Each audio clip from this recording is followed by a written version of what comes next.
यह दिसंबर का आखिरी हफ्ता था। सूरज अपनी गर्मी को पहाड़ों की गोद में दफन कर चुका था और हवा में बर्फ के क्रिस्टल इस तरह तैर रहे थे जैसे प्रकृति ने आकाश गंगा को धरती पर बिखेर दिया हो। हिमांशु, आरव और नेहा, तीन दोस्त जो दिल्ली की भागम भाग वाली जिंदगी से ऊब चुके थे, एक ऐसे रोमांच की तलाश में थे जो उन्हें हमेशा याद रहे।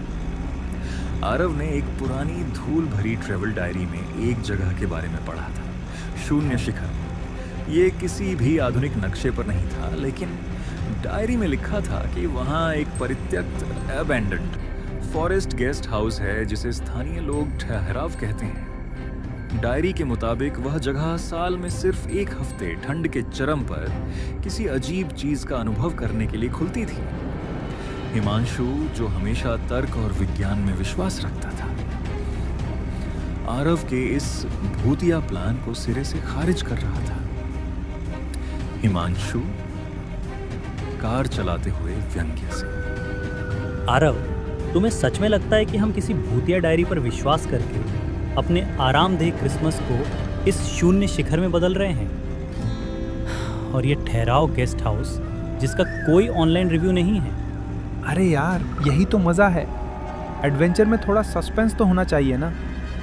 वैसे भी तुम ही हो जो हमेशा कहते हो कि दुनिया सिर्फ वही नहीं है जो हमें दिखती है। और सुनो, डायरी में साफ लिखा है, ठंड की चरम सीमा पर ठहरने वाला आखिरी व्यक्ति कुछ ऐसा देखता है जो उसके पूरे जीवन के तर्क को चुनौती देता है। मुझे अब भी डर लग रहा है। गेस्ट हाउस के मालिक ने फोन पर बात करते हुए भी हमारी बुकिंग की पुष्टि करने से पहले 10 बार पूछा कि क्या हम सचमुच आ रहे हैं, जैसे वो हमें चेतावनी दे रहा हो। वो आदमी बस इतना चाहता होगा कि हम उसकी पुरानी झोपड़ी को बर्फ में ना तोड़ दें। हॉरर फिल्में देखना बंद करो नेहा। जब तक कोई स्पष्ट वैज्ञानिक प्रमाण नहीं है तब तक कोई भूत नहीं है, सिर्फ पुराने ज़माने के मिथक हैं। अच्छा ठीक है मेरे साइंस के प्रोफेसर, फिर ये बताओ क्यों गांव का आखिरी घर यहाँ से 50 किलोमीटर पीछे छूट गया? इस रास्ते पर ना कोई बिजली का खंबा है, ना कोई मोबाइल सिग्नल। डायरी में लिखा था कि ये जगह मनुष्य की सीमा पर है। कार अब पूरी तरह से देवदार के घने और ऊंचे पेड़ों के बीच चल रही थी। सड़क पर सिर्फ उनकी कार की हेडलाइट्स का पीला उजाला था। मुझे वापस जाना है, प्लीज हिमांशु। रुक जाओ, हम इतना दूर आ गए हैं। हम बस रात भर रुकेंगे, तस्वीरें लेंगे और सुबह निकल जाएंगे। तुम दोनों को मैं एक ज़बरदस्त स्टोरी का वादा करता हूँ। कुछ ही दूरी पर धुंध में लिपटा गेस्ट हाउस दिखाई दिया। ये सचमुच जीर्ण शीर्ण था। सबसे अजीब बात यह थी कि पूरी इमारत में कहीं भी रोशनी नहीं थी। तीनों दोस्त कार से उतरे, अंदर आए। एक बूढ़ा व्यक्ति खड़ा था। उसकी आंखें लाल थीं, जैसे उसने रात भर आग को ताका। उसकी त्वचा पर वर्षों की पहाड़ों की ठंड की झुर्रियां थीं। उसने कोई स्वागत नहीं किया, बस उन्हें अजीब भेदक निगाह से देखा। बूढ़ा व्यक्ति धीमी फटी हुई आवाज में, तुम लोग आ गए। मुझे पता था कि कोई आएगा। नमस्ते, हम दिल्ली से हैं। हमने फ़ोन पर बुकिंग की थी। हाँ, मैं जानता हूँ, पर तुम लोग 3 हो। नियम कहता है सिर्फ एक कमरा, सिर्फ एक रात, और तुम्हें रात के 12 बजे के बाद अंदर ही रहना होगा। दरवाज़ा तब तक नहीं खुलेगा जब तक कि सूरज की पहली किरणें बर्फ को छू न ले। नेहा घबरा कर बोला, लेकिन अगर हमें कोई इमरजेंसी हो गई तो? इमरजेंसी यहाँ नहीं होती। यहाँ जो होता है वो होना ही होता है। अब पैसे दो और अपनी किस्मत तय करो। हिमांशु ने तुरंत पैसे निकाल कर दिए। उसने तर्क करना जरूरी नहीं समझा। वह बस इस जगह से जल्द बाहर निकलना चाहता था। बूढ़ा व्यक्ति हिमांशु के पास आया और उसकी आंखों में देखा।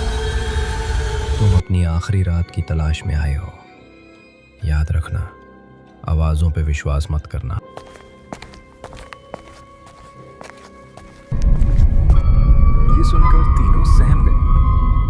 गैलरी की दीवारों पर लगी पुरानी पेंटिंग्स धुंधली थीं, लेकिन उनके भाव उन्हें घूरते हुए प्रतीत हो रहे थे। ठीक है, हम रात भर एक साथ ही रहेंगे। कोई भी कुछ भी सुने, कोई प्रतिक्रिया नहीं देगा। सुबह होते ही हम निकल जाएंगे।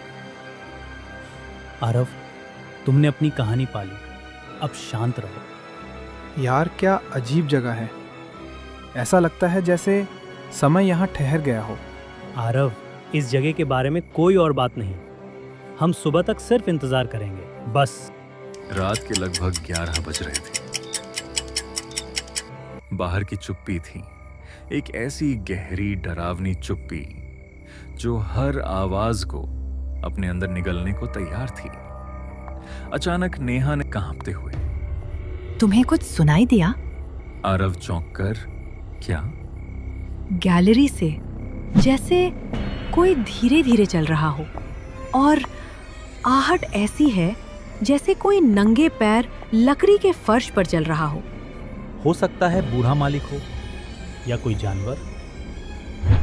पहाड़ी जगह है। लेकिन जैसे ही हिमांशु ने यह कहा, दरवाजे पर 2 बार बहुत धीमी लेकिन स्पष्ट तीनों की सांसें गले में अटक गईं। रात के 11:30। इतनी ठंड में कौन हो सकता है? आरव डर और जिज्ञासा के बीच फंसकर, शायद हमें देखना चाहिए। नहीं। बूढ़े आदमी ने क्या कहा था? रात के 12 बजे के बाद अंदर ही रहना होगा और आवाजों पर विश्वास मत करना। ये कोई साधारण दरवाजा खटखटाना नहीं है। हिमांशु ने तो न चाहते हुए भी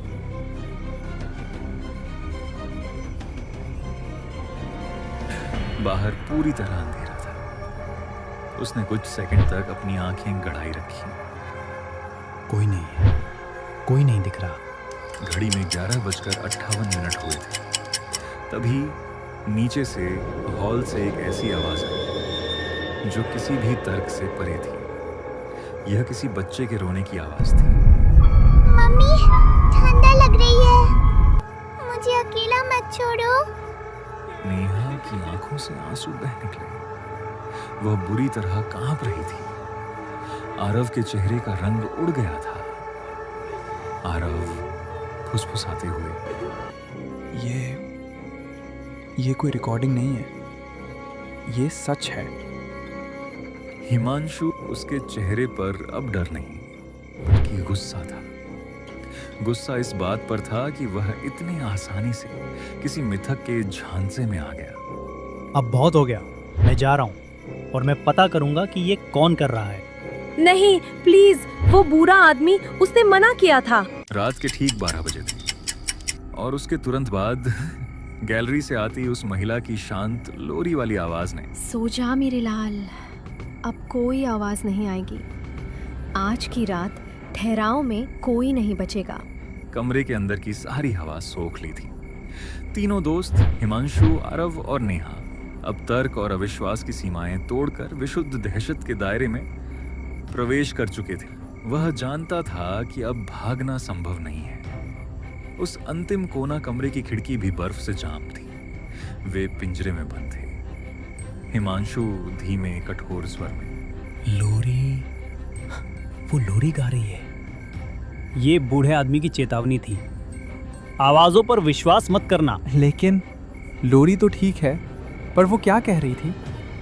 आज की रात ठहराव में कोई नहीं बचेगा। यार ये कोई मजाक नहीं है। उस बच्चे का रोना, वो इतना ठंडा और दर्द भरा था, और फिर वो महिला, वो शांत कैसे हो गई? इसका मतलब है कि वो आवाज अब उसके साथ है, या जो भी वो आवाज है। शायद ये गेस्ट हाउस की कहानी है। एक माँ और उसका बच्चा जो यहाँ ठंड में मर गए थे, और अब उनकी रूहें? हिमांशु, तुम अभी तक भूतों पर विश्वास नहीं करते थे। आरव, इस जगह ने मेरे सारे तर्कों को जला दिया है। अब हम बस इस बात पर ध्यान देंगे कि हमें सुबह तक जिंदा रहना है। अचानक लोरी की आवाज थम गई। गैलरी में फिर से वह डरावनी चुप्पी छा गई जो इस बार और भी ज्यादा सघन थी। वे तीनों अपनी सांसें रोककर इंतजार कर रहे थे। तभी दरवाजे के ठीक नीचे से लकड़ी के फर्श और दरवाजे के बीच के छोटे से गैप से एक काली पतली छाया कमरे के अंदर रेंगती हुई आई। वह किसी धुएं की तरह नहीं थी, बल्कि गाढ़ी स्याही की तरह थी जो तेजी से कमरे के बीच की ओर बढ़ रही थी। नेहा दबी हुई चीख, देखो वो क्या है? हिमांशु ने तुरंत हीटर को लात मारी ताकि आग की रोशनी फैले। जैसे ही आग की लौ उस छाया पर पड़ी, वह तेजी से पीछे हट गई और गैप से बाहर निकल गई। आग, इसे रोशनी पसंद नहीं है या शायद गर्माहट। हिमांशु ने हीटर को दरवाजे के पास खींच लिया।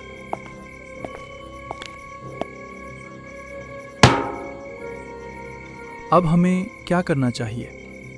हमें किसी को फोन करना चाहिए। आरव ने अपना फोन उठाया।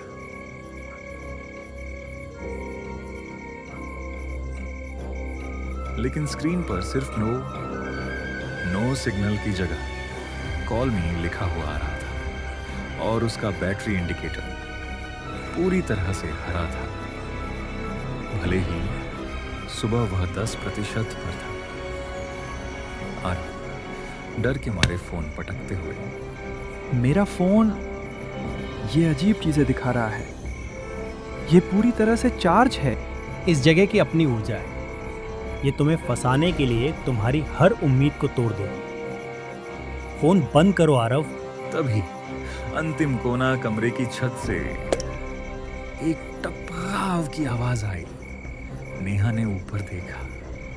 सीलिंग से पानी नहीं टपक रहा था, ये रक्त था, गाढ़ा काला रक्त, जो ठीक उस जगह पर टपक रहा था जहां आरव ने कुछ देर पहले अपने बैग रखे थे। छत से खून। ये क्या हो रहा है? अगर ये छत से टपक रहा है तो इसका मतलब है कि ऊपर कोई है। गेस्ट हाउस में सिर्फ 2 मंजिलें हैं और ऊपर कोई कमरा या हॉल नहीं है, सिर्फ अटारी है। हमें यहाँ से निकलना होगा। तभी दरवाजा एक बार फिर खटखटाया गया। इस बार आवाज धीमी नहीं थी, ये एक जोरदार, क्रूर, भूखी खटखटाहट थी। धड़ाम धड़ाम। दरवाजा इतना जोर से हिल रहा था कि उसकी कुंडी टूट सकती थी। दरवाजे के बाहर से आवाज पुरुष की कांपती हुई, अरे नो, अंदर कौन है? दरवाजा खोलो, मुझे ठंड लग रही है। ये तुम्हारी आखिरी रात नहीं है, दरवाजा खोलो तुम तीनों। हिमांशु अपनी जगह पर जड़ हो गया। यह आवाज किसी टूरिस्ट की थी जो शायद उनके जैसे ही गलती से यहां आ फंसा हो। लेकिन फिर उसे बूढ़े आदमी की चेतावनी याद आई, आवाजों पर विश्वास मत करना। शांत, ये चाल है।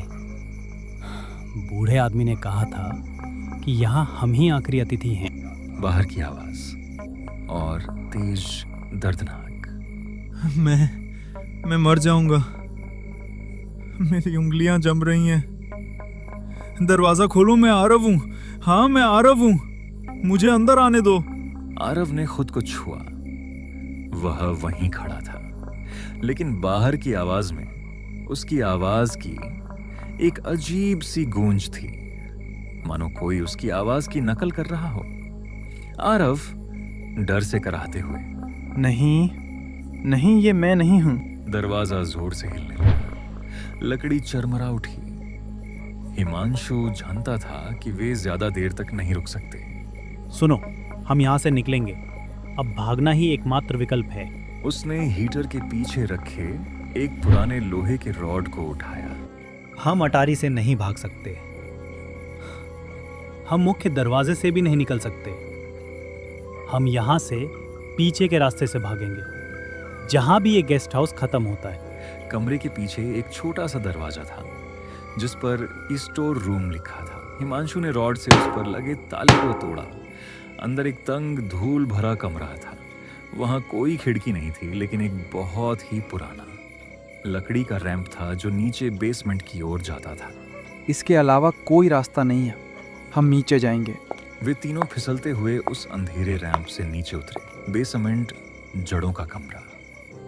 बेसमेंट में भयानक, हड्डी जमा देने वाली ठंड थी। ये गेस्ट हाउस की जड़ें थीं। यहाँ सिर्फ मिट्टी, पुरानी ईंटें और लकड़ी के स्तंभ थे। हवा में सड़ी हुई मछलियों और बारिश में भीगे कागज की बदबू थी। अचानक एक कोने से कुछ आवाज आई, जैसे कोई अपने दांतों से हड्डी चबा रहा हो। हिमांशु ने अपनी टॉर्च ऑन की और कोने में रोशनी डाली। वहां घुटनों के बल बैठा, जमीन पर पड़ी गंदगी को कुरेदता हुआ कोई इंसान नहीं था। ये था बूढ़ा मालिक।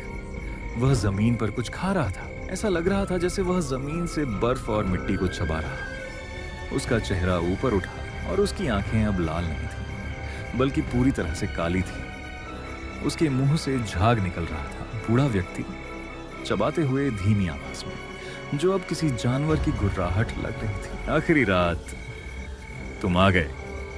मैंने कहा था, आवाजों पर विश्वास मत करना। मैं भी एक आवाज हूं। वह बूढ़ा मालिक अब उनकी ओर रेंगने लगा। उसकी गति अमानवीय रूप से तेज थी। भागो!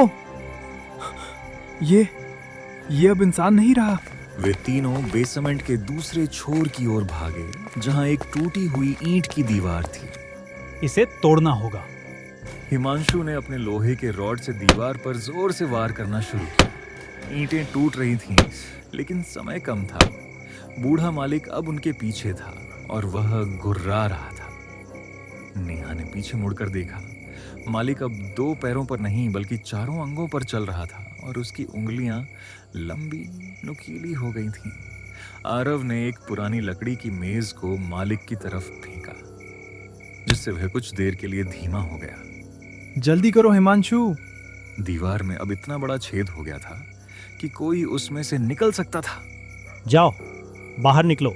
नेहा पहले बाहर निकली, फिर आरव। जब हिमांशु निकलने वाला था तो बूढ़े मालिक ने अपने लंबे नुकीले हाथ से उसकी जैकेट पकड़ ली।